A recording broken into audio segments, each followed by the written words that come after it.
हरिओम। नमस्ते सभी को। स्वागत है आपका संस्कृत विद्या क्लासेस पर। मैं हूं रामकिशन और हम पढ़ रहे हैं कारक प्रकरण। इससे पहली कक्षा में हमने कारक क्या होता है, कारक कितने होते हैं, उनसे संबंधित सूत्र और प्रथमा विभक्ति तथा कर्तृकारक जो उससे संबंधित हमने ये पिछली कक्षा में पढ़ लिया था। कारक जो क्रिया से संबंध रखने वाला अर्थात जो क्रिया का जनक होता है, क्रिया जनकत्वम कारकत्वम, ऐसा कारक की परिभाषा प्राप्त होती है। 6 कारक हैं: कर्ता, कर्म, कारण, संप्रदान, आपादान और अधिकरण।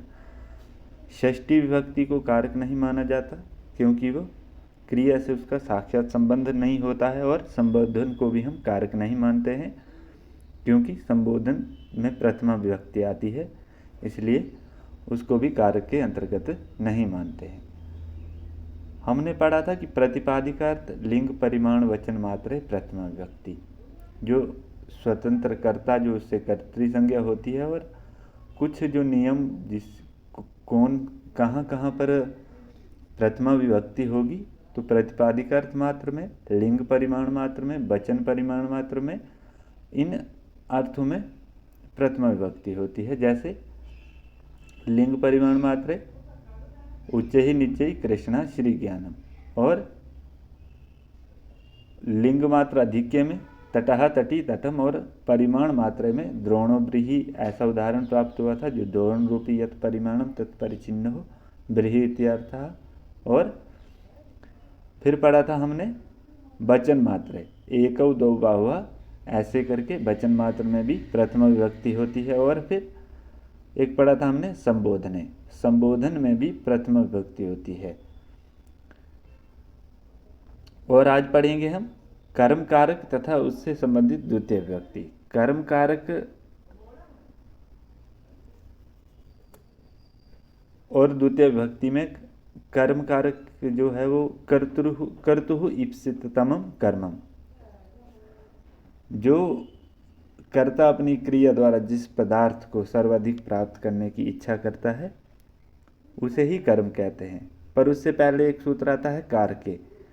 ये एक अधिकार सूत्र है। ये कहता है कि यहाँ से अब मेरा अधिकार अर्थात कर्म का अधिकार चलेगा। पहले जैसे कर्तृ कारक था, अब कर्म कारक का अधिकार होगा। तो कर्तुः ईप्सिततमं कर्मम, जो कर्तुः अर्थात जो क्रिया का आप्तम इष्टतमम कारकम कर्म संज्ञम स्यात्, जो कि कर्ता का अपनी क्रिया के द्वारा अत्यंत जो बहुत ही जो इप्सित है, जो इच्छित है, उसकी जो सबसे प्रिय लगता है उसको कारक कहते हैं और कर्म कहते हैं, और उसकी कर्म संज्ञा होती है अर्थात उसे कर्म कहते हैं। और कर्तुः क्रिया आप्तम इष्टतमम कारकम कर्म संज्ञा, और उसकी कर्म संज्ञा होती है। कर्तुः किम माशेषु अश्वम बंधनाति कर्मणः इप्सिता माशा न तु कर्तुः तमुपग्रहणम किम पैसा ओदनम भुक्ते कर्म इत्यनुवृत्ति पुनः कर्म ग्रहणम आधार निवृत्त्यर्थम अन्यथा गेहम प्रविश्यते इत्यत्रैव, कि जो कर्तः पद है इसका प्रयोजन है माशेषु अश्वम बंधनाति, कि यहाँ पर जो माश कर्म है, माश कर्म को जो अभीष्ट है वो कर्ता को नहीं। और तम पद का प्रयोजन है कि पैसा ओदनम भुगते, यहाँ पर कर्म पद की अनुवृत्ति आने पर इस सूत्र में पुनः कर्म पद से आधार की निवृत्ति होती है, नहीं तो गेहम प्रविशति में ही उसमें भी द्वितीय विभक्ति हो जाती। क्या कह रहे हैं कि कर्ता को जो अपनी क्रिया के द्वारा जो अत्यंत इष्टित हो उसको कारक कर्म कारक कहते हैं, उसकी कर्म संज्ञा होती है। और उसके उदाहरण देते हैं कि माणवकः ओदनम पचति, माणवकः ओदनम पचति। और क्या कहते हैं कि ब्रह्म जो एक ब्रह्मचारी है वो भात पकाता है। इस वाक्य में कर्ता क्या है? माणवक है, और क्रिया क्या है? उस भात को पकाना, जो पकाने को है वो क्रिया है, तथा कर्म क्या है? ओदन है। तो कर्ता माणवक है, जो पचन रूपी क्रिया के द्वारा अत्यंत इष्टित जो ओदन है उसकी कर्म संज्ञा होकर द्वितीय व्यक्ति होती है। अतः ओदनम में अम ओदनम द्वितीयांत जैसे पद ये जो सिद्ध होता है। फिर आगे कहते हैं कि कर्तुः किम। अब जो हमने ऊपर सूत्र पढ़ा कर्तुः इप्सितमम कर्मम, तो इसमें ये जो कर्तु है इसका अर्थ क्या है, इसका क्या प्रयोजन है, ये क्यों कहा गया ऐसा। तो उत्तर देते हैं कि अश्वेषु माशेषु अश्वम बंधनाति, कि जो माशु अर्थात जो उड़दों में चरते हुए अश्व को बांधता है जिससे माश नाश न हो, उस दाल का नाश न हो, इसलिए माशेषु अश्वम बंधनाति। यदि कर्तृपद का ग्रहण न करेंगे तो कर्म अश्व को अभिष्टतम माश शब्द की भी कर्म संज्ञा हो जाएगी और माशेषु के स्थान पर क्या हो जाएगा, माशान, ये एक अनिष्ट प्रयोग हो जाएगा। अतः कर्तृपद का ग्रहण किया और कर्तृपद के ग्रहण करने पर माश की कर्म संज्ञा नहीं होती, क्योंकि माश तो जो है वो कर्म अश्व को चराने के लिए अभिष्टतम है, अर्थात जो क्षेत्रपति को नहीं, जो उसका रक्षक है उसको नहीं, तो उसे तो प्रकृति वाक्य जो माशेषु अश्वम बंधनाति में माश रक्षणार्थम जो बंधन क्रिया के द्वारा वो तो अश्व को ही अभिष्टतम है, इसलिए यहाँ पर कर्तु पद का प्रयोग किया गया है। और फिर कहते हैं कि तमप ग्रहणम की, जैसे ये पढ़ा हमने कर्तु इष्टतमम, तो इसमें तमप अर्थ का ग्रहण क्यों किया गया है, तो इसका उत्तर देते हैं कि इसे बहुवी समास के द्वारा इष्टतमम दूसरे जो समुदाय में, या ऐसे कह सकते हैं कि इस पद के ग्रहण न करने पर भी कर्तु क्रिया कार के कर्म इस वाक्य में योग्यता के कारण जो उद्देश्य है उस पद का अध्याहार होगा, तब कर्ता क्रियाया आप्तम उद्देश्यम कारकम कर्म संज्ञा से आता, ऐसी वृत्ति होगी। अर्थात इसका अर्थ होगा कि कर्ता को क्रिया के द्वारा प्राप्त करने के उद्देश्य जो भूत कारक कर्म संज्ञा हो, ऐसी स्थिति में जो सफल जो इष्ट सिद्धि हो जाएगी। फिर इष्टतमम जो का उसका महत्व क्यों किया, तो ग्रंथकार उसका समाधान देते हैं कि पायसा ओदनम भूंगते, भोजन करो ऐसा पथ्य का निर्देश करते हुए दूध भात खाने में प्रवृत्त होता है। इन दोनों स्थिति में ओदन भोजन ही इष्टतम है।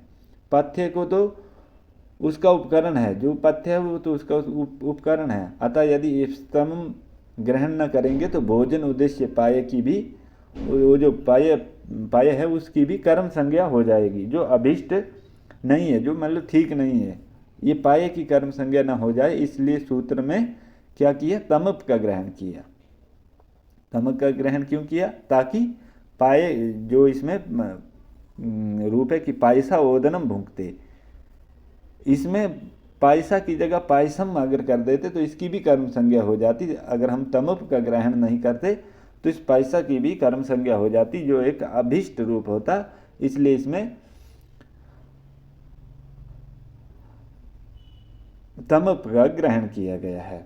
आगे सूत्र आता कि अनविहिते इति अधिकृत्य, इतनी व्याख्या दी है कि इति अधिकृत्य, अर्थात जो आने वाले सूत्रों में अनविहित जो कि ना कहा हुआ, जो अनुक्त है, उस शब्द अधिकार जानना चाहिए। इस विभक्ति विधायक प्रकरण में अनविहित इस सूत्र का अधिकार है, अर्थात अनुक्त कर्म में भी द्वितीय व्यक्ति का विधान होता है। जो क्रिया उक्त नहीं है, जिसका साक्षात संबंध नहीं है, वह अनुक्त कहलाता है।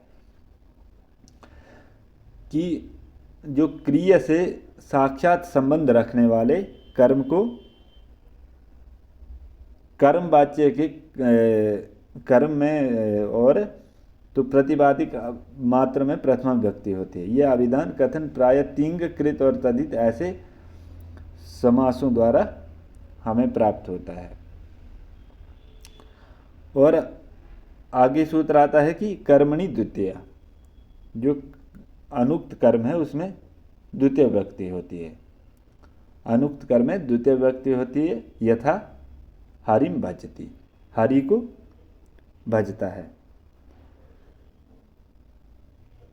अवहिते तु कर्मणि प्रतिपादिक अर्थ मात्रे इति प्रथमैव अभिधानम तु प्रायेण तिंगकृत तदित समासे, कि अनुक्त कर्म में द्वितीय व्यक्ति होती है।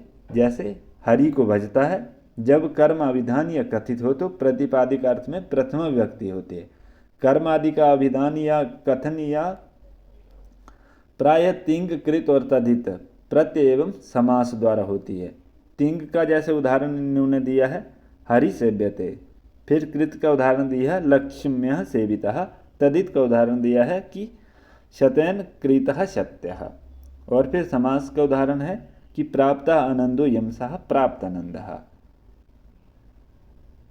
तो तिगंत का उदाहरण में क्या कहते हैं कि हरि सेव्यते लक्ष्म्य, कि लक्ष्मी के द्वारा हरि की सेवा की जाती है। इसमें सेव्यते इस तिगंत क्रिया के पद से पक्ष साक्षात जो संबंध है वो हरि का है और ये कर्म है, क्योंकि यहाँ जो है ये क्रिया से वाचक कर्म है तथा प्रतिपादिक अर्थ मात्र में प्रथम व्यक्ति होती है, और उक्त अनुक्त कर्ता में कर्तरी ही करणीय हो तृतीया, ये हम आगे तृतीया भक्ति में पढ़ेंगे, पर यहाँ पर ये समझना जरूरी है, उसमें कर्तरी करणीय हो तृतीया सूत्र से तृतीया व्यक्ति होती है, इसलिए यहाँ पर प्रथम व्यक्ति है हरि ही सेव्यते लक्ष्म्यः, कि जो लक्ष्मी के द्वारा हरि की सेवा की जाती है उसमें सेव्यते इस तिगंत क्रिया पद से साक्षात संबंध हरि ये कर्म है, और क्योंकि जहाँ क्रिया से वाचक कर्म है वहाँ पर प्रतिपादिक अर्थ मात्र में प्रथम व्यक्ति होती है,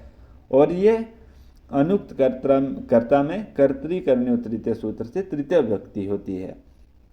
और फिर है कृत का उदाहरण कृदंत का, तो क्या कहते हैं कि लक्ष्म्य सेवितः हरि, लक्ष्म्य सेविता हरि, की हरि लक्ष्मी द्वारा सेवित है। अब यहाँ पर जो ये सेवित है यहाँ पर कृत प्रत्यय कृदंत है तथा कृत द्वारा हरि का कर्मत्व कहा गया है, अतः यहाँ पर कर्म हरि में प्रतिपादिक सूत्र में प्रथम विभक्ति हुई है, यहाँ पर भी प्रतिपादिक सूत्र में प्रथम विभक्ति हुई है। और आगे कह रहे हैं कि तद्धित में शतेन कृतः सत्यः, शतेन कृतः सत्यः अश्वः, ऐसे अश्वः, कि जो 100 रुपये से खरीदा हुआ अश्ववादी इस वाक्य के सत्य शब्द में तद्धित जो यत प्रत्यय कृत इस कर्मार्थक जो कृत प्रत्यय है उस प्रत्यांत शब्द के अर्थ में हुआ है, अतः इससे कर्म का अभिधान होता है। अतएव कृत वस्तु आशीर्वादी के अनुसार सत्य शब्द से प्रथम विभक्ति के एक वचन में सत्य पद पुल्लिंग में प्रयुक्त होता है। ऐसा तद्धित का उदाहरण है कि शतेन क्रेता सत्यः अश्व, जो 100 रुपये से खरीदा हुआ अश्ववादी इस वाक्य के सत्य शब्द से तद्धित यत प्रत्यकृत इस कर्मार्थक कृत प्रत्यय प्रत्यांत शब्द के अर्थ में हुआ है, और उससे कर्म का विधान होता है। और कृत वस्तु जो अश्ववादी के अनुसार सत्य शब्द में प्रथमा विभक्ति के एक वचन में सत्य पद पुल्लिंग में प्रयुक्त होता है। आगे कहते हैं कि समास का उदाहरण क्या होता है। समास का उदाहरण प्राप्त आनंदो यमसः प्राप्त आनंदः, प्राप्त आनंदो यमसः प्राप्त आनंदः, प्राप्त कर लिया है आनंद ने जिसको। यहाँ पर कर्म के अर्थ में बहुब्री समास हुआ है, और यहाँ पर यम है ना, यहाँ पर ये यम इस द्वितीयांत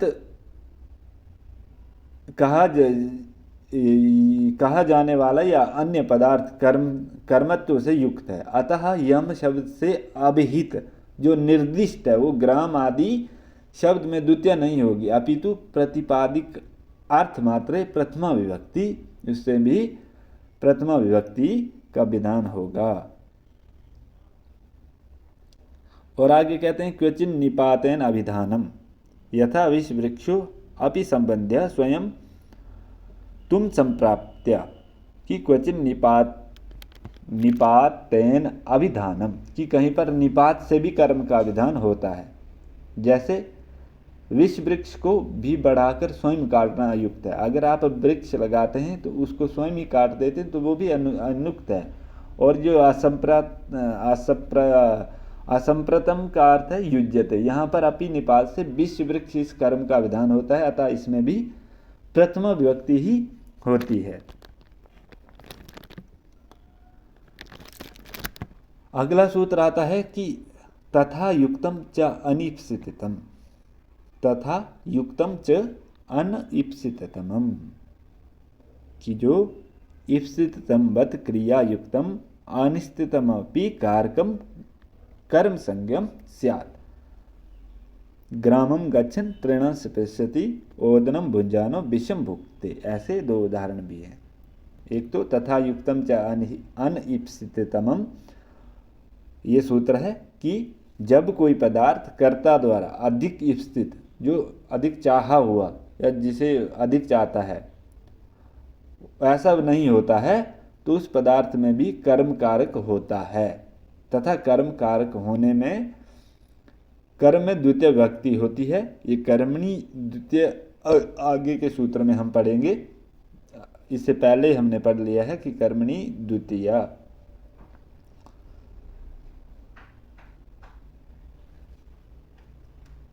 कि जब कोई पदार्थ कर्ता द्वारा अत्यधिक चाहा हुआ नहीं होता है तो उस पदार्थ में भी कर्म कारक होता है।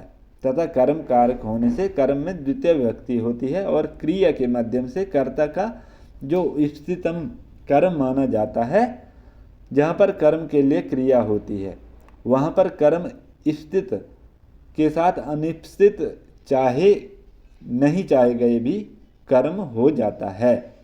जैसे उदाहरण के से उससे समझिए कि कहना क्या चाह रहे हैं कि ग्रामम गच्छम तृणम स्पृशति, कि गांव को जाता हुआ तृण को छूता है।